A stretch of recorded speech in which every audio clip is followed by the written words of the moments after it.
Not too long ago, a trip to Sizzler used to be a weekly ritual, while Red Lobster dinners were reserved for truly exceptional events. Now we Uber Eats. And if you've been wondering why you haven't seen a Quiznos in a long time, the most likely reason is that your area no longer has any. In fact, your state may not even have one. These historic restaurant brands are fighting for their lives to win back customers in the face of numerous obstacles, and they're losing. Due to a combination of factors such as shifting consumer preferences and long-term financial difficulties, the once stable heritage restaurants are in a worse position than ever. Some of the places you remember from your childhood may soon be gone forever. So if you want to recapture the glory days of fast casual dining for the following restaurants, you should act fast. Despite its efforts to reinvent the brand, Subway is losing consumer favor by the day. Because of a significant decline during 2022, the company has never gotten close to its peak sales of $11.5 billion, which it reached in 2015, almost 8 years ago. Their fall from grace was sparked by the scandal their spokesperson incurred and has been on the way down ever since. There have been controversies about the content and safety of their meat. They have been closing stores left and right, and most recently, they sold themselves for quick cash to stay afloat. Additionally, in an ill-fated attempt to rebrand themselves, Subway also introduced deli slicers earlier this year. But have you heard of them? No, you haven't. That's because they are producing record-low sales and seem to be better at providing frustration to staff members than satisfaction for sandwich enthusiasts. In the past, Hooters has been a huge hit in the United States, with its main appeal being its smoking hot and juicy wings and, nothing else. Having peaked at over 430 units 10 years ago, the chain has been gradually getting smaller. Hooters had 311 locations in America at the end of 2022, but according to data gathered recently, that number has somewhat decreased to 308 as of the beginning of 2023. The Hooters empire is shrinking due to a number of factors, including managerial instability and competition from rival restaurants in the thighs and breasts market, such as Twin Peaks Eateries. We all want the corporation with the distinctive employee uniforms to stick around, which is why we're glad that the chain is beginning to leverage new technological opportunities. They've been using virtual locations and partnerships with delivery apps to let their wings fly off the shelves close to you. Fingers crossed. The toasted sub shop, which dominated the fast food market not all that long ago, seems to have lost its appeal to its consumer base worldwide. In its prime, Quiznos had 4,700 outlets globally. Today, it has less than 200. The primary cause appears to be related to another declining sector of the economy: malls, where a hot and delicious Quiznos sub would offer a welcome break after a tiring day of trying on clothes. Now online orders dominate the retail sector, leaving no room for the once giant sandwich chain, with rumors of dubious business practices that drove franchise owners to leave for better sandwich opportunities. A bad business model might have also contributed significantly to its downfall. Regardless, with a decrease in store count by over 95%, it's safe to say Quiznos will soon be relegated to the pages of history. Take advantage of the half-price appetizers offered late at night while you can, as this casual dining establishment might not be around for long. Sadly, the brains behind boneless buffalo wings are expected to lose between 10 and 20 locations this year, which subverted the previous statement made by the company's president, Tony Moralejo, in which he claimed that they would be expanding. Applebee's had great hopes for regaining substantial losses in 2023, but based on their quarterly financials, they are clearly failing. The lack of inventive offerings and the expense of building and acquiring land have been cited as causes for the slow financial growth, but it's clear that customers have more reasons for not enjoying the neighborhood restaurant. One of the most recent examples of controversy is the criticism leveled against a contentious Applebee's commercial that aired during CNN's coverage of the conflict surrounding Russia and Ukraine. This showcase of misunderstanding the customer is par for the course for how they have been managing the chain, and it's a big part of why they have continued to shrink and remain stagnant. It's already difficult to find fast casual fish options, and it might get much harder as Red Lobster fights to remain afloat in unprofitable waters. Even though the company only saw 1% of its locations close in 2022, additional problems brought on by inflation, along with generally rising labor and food prices, might negatively impact the all-you-can-eat popcorn shrimp business. Red Lobster initially projected a loss of only $10.4 million for the third quarter of 2022, but instead announced losses of $15.3 million. The brand was acquired by Thai Union Group in 2020, but they have yet to update the menu items to reflect current consumer preferences. However, since some long-standing locations are closing because they are no longer viable for Red Lobster, your local seafood restaurant may close before they even get a chance to try.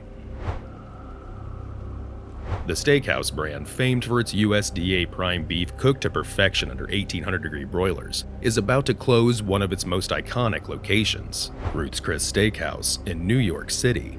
The restaurant nearest to Times Square has a lease that expires on April 22nd, and the company has decided not to renew it.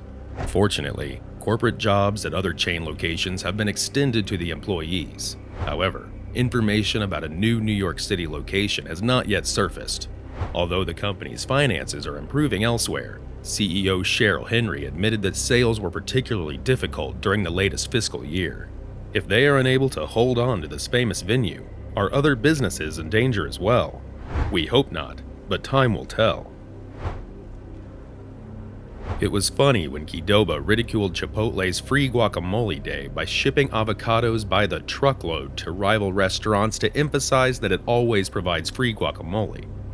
However, it served as a reminder that, less than a year prior, Qdoba had claimed that the cost of avocados were rising due to their free green stuff, albeit thankfully, they didn't blame those gold-digging millennials. Even with its delicious food, Qdoba had a difficult divorce when its owner, Jack in the Box, sold the company to Apollo Management in late 2017 for $305 million. If this seems like good news, let us clarify that Apollo is an expert at turning around troubled enterprises, sometimes through leveraged buyouts. Getting sold to them is not exactly an indicator of strong business health. For the chain, the fact that there hasn't been much positive news is worse news. Chipotle recently had a fantastic quarter despite years of negative publicity, and Moe's is quickly becoming a well-liked restaurant. When Mexican food's cultural appeal is at an all-time high, Qdoba is nowhere to be found. Unfortunately, we believe that it has been left behind and that this decline will continue into the foreseeable future. Give credit where credit is due. Jack in the Box, a popular restaurant brand that has been established since 1951, has gone through a number of issues that would have destroyed most others. Thanks to an untrustworthy Australian supplier, it mistakenly imported horse meat labeled as beef in the 1980s, and it took years to prove it wasn't a widespread issue. Following that, in 1993, it gained notoriety for a food poisoning incident that left 4 children dead and over 700 people ill. After making a full recovery, it boldly declared plans for a national expansion in the early 2000s with a national advertising purchase that promoted eateries hundreds of miles distant. They swiftly cut those plans after realizing that their rapid growth was leading them to cannibalize their own sales. Nevertheless, the business has partially succeeded in its plan by opening eateries far from its West Coast stronghold. However, they may be facing their greatest obstacle to date. Jack faces the same challenge as nearly every other burger chain.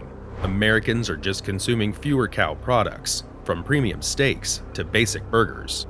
We are currently seeing a truly spectacular beef bust, with overall consumption declining, and those who do eat burgers choosing to purchase them from upscale chains like Shake Shack or from the dollar menu at larger restaurants. This hollowing out of the middle is occurring throughout the food business and is completely beyond Jack's control. Jack needs to make a drastic change, but even that might not be sufficient. We hope they can manage to pull through again though, as their curly fries alone are reason enough to miss them.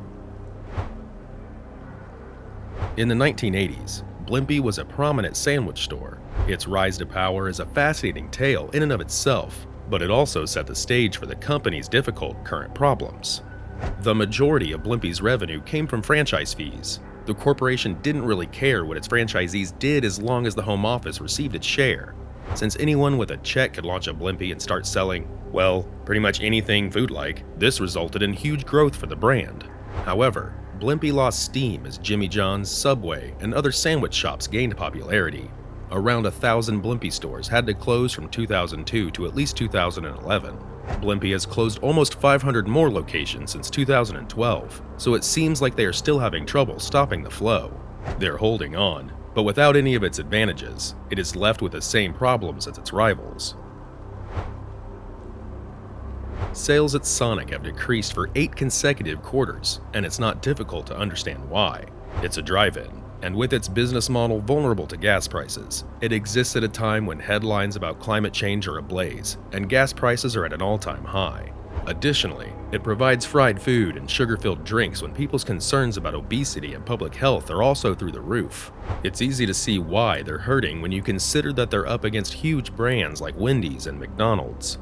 The corporation has mostly survived by selling its company-owned stores to franchisees and repurchasing its own stock, but those were band-aid fixes. When this proved insufficient, it sold itself to the firm that owns Arby's, which paid $2.3 billion to acquire Sonic. However, Sonic is still very much operating at a loss, and it's unclear how the parent company will choose to handle the remains of the once prominent business. Ruby Tuesday, the well-known restaurant brand named after a Rolling Stones song, is closing its locations nationwide. Long before 2022 hit, the business struggled with finances, and it appears the efforts to recover have not produced enough momentum to keep the Garden Bar stocked and the burgers grilled. There were just about 200 sites left in 2020 after declaring bankruptcy, down from an insane 673 in 2016. When companies like TGI Fridays and Chili's have more locations and overall coverage, it's difficult to compete. So seize a Ruby Tuesday nibble while you can. Papa J has recently suffered a severe blow. It began with John Schnatter, the creator and former CEO of Papa John's. At the end of 2017, Schnatter resigned as CEO of the firm due to his regrettable practice of publicly speaking on non-pizza related subjects. He had faced controversy over insisting that NFL players stand for the national anthem, which led to him being ousted. That being said, he still continued to serve as chairman and hold 31% of the stock following this incident. Later, in July, it was revealed that on a conference call he had used a racial slur, more precisely, the N-word. The revelation saw Schnatter quit as chairman, but he soon changed his mind and began making plans to retake the company. The company quickly hired lawyers and attempted to compel Schnatter to sign a contract to prevent him from acting on his intentions. Subsequently, it was revealed that Schnatter disregarded, if not actively promoted, a toxic and antagonistic work culture that included multiple claims of sexual harassment. There has already been significant harm.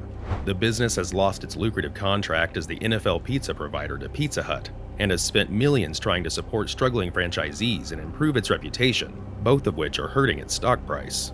Furthermore, it doesn't seem like they've reached their lowest point yet. Schnatter is not giving up on his plans to repurchase the business, and he takes every opportunity to openly criticize the existing management.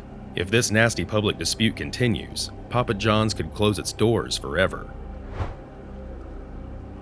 At 1,100 locations across the country, Boston Market's rotisserie chickens and homemade sides helped it ascend to massive critical acclaim in the late 1990s. These days, if your state has a Boston Market, you're lucky. In 1998, the company filed for Chapter 11 bankruptcy, which resulted in the closure of 16 locations and $283 million in debt. Nowadays, there are roughly 285 stores spread out, mostly in Florida and the Northeast. The inexpensive choice with a nostalgic flair is becoming less and less common throughout America. It's part buffet, part steakhouse. Sales have consistently decreased, accompanied by monetary losses and problems with the economy's recovery that started even before the pandemic. As of 2023, there are fewer than 100 locations, and more are expected to close as fast casual steak rivals like Outback Steakhouse, Texas Roadhouse, and others continue to take center stage. To be clear, Burger King continues to reign supreme when it comes to creative advertisements. However, there are a few issues, starting with the Canadians. The company that owns the burger shop, Restaurant Brands International, also owns Tim Hortons, a Canadian chain of donuts and coffee that has become so nasty in its feud with its franchisees that it has resorted to locking them out of their locations. The same consistent decline in foot traffic that's hurting restaurants everywhere has also put pressure on sales at Burger King locations, even as corporate executives are occupied debunking the notion of the courteous Canadian. The menu, which hasn't been updated in years and consists primarily of fried meats you can get elsewhere, doesn't help the solution. The chain is poised to face a significant test, even though it is still profitable, when it comes to modernizing and revamping its thousands of locations, a process that typically requires franchisee assistance in covering. The firm lags far behind other burger chains. To put it another way, the king is going to discover just how devoted his subjects really are.